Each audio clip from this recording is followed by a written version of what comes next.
Hi நண்பா, உங்கள் Tamil today important news தான் பார்க்குறோம். ரொம்ப முக்கியமான நாள். இந்த நாள் மறக்க முடியாத நாள் தான். என்னென்னா 100வது ராக்கெட்டு ஏவும் பணியில் இஸ்ரோ தீவிரம்.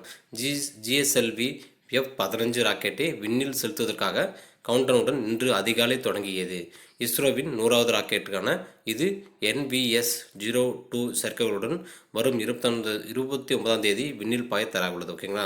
இன்றைக்கி டேட் 29 தான். இன்றைக்கி அதிகாலையிலே இந்த ராக்கெட் வந்து கண்டிப்பாக வெற்றிகரமாக சாதனை பண்ணி முடிச்சிட்டாங்க. ஓகேங்களா. அது இல்லாமல் NVS-02 மற்ற செயற்கைகளுடன் சேர்ந்து தரை, கடல், வன்வெளி போக்குவரத்தை கண்காணித்து பேரிடர் காலங்களில் துல்லியமான தகவல்களை தெரிவிக்கும் என இஸ்ரோ தெரிவிப்பு. ஓகேங்களா. நம்ம பேரிடர் காலம் மழை காலங்களெல்லாம் எப்போ மழை வரும் என்ன பண்ணுறது தெரியாமல் இருப்போம். அதெல்லாம் இந்த ராக்கெட் வந்து கரெக்டாக செயற்கைகள் வந்து பார்த்து கரெக்டாக சொல்லுங்கிறாங்க. ரொம்ப முக்கியமானது. அதை 100வது ராக்கெட் ஏவும்போது ரொம்ப பெருமையாக வச்சுருந்தா இது எங்கேருந்து பண்ணியிருக்காங்கன்னா ஆந்திராவில், அது தெரியும் உங்களுக்கு, அந்த இடம் தெரியும், ஹரிகோடாவில், அந்த இடத்துல தான் எல்லாம் பண்ணியிருக்காங்க. ஓகேங்களா. இது ரொம்ப பெரும்படுற விஷயம் தான். இந்த 100வது ராக்கெட் வந்து எந்த ராக்கெட்டு எதுக்காக அனுப்புகிறாங்க அதெல்லாம் மறக்காமல் எல்லோரும் தெரிஞ்சு வச்சுக்கோங்க.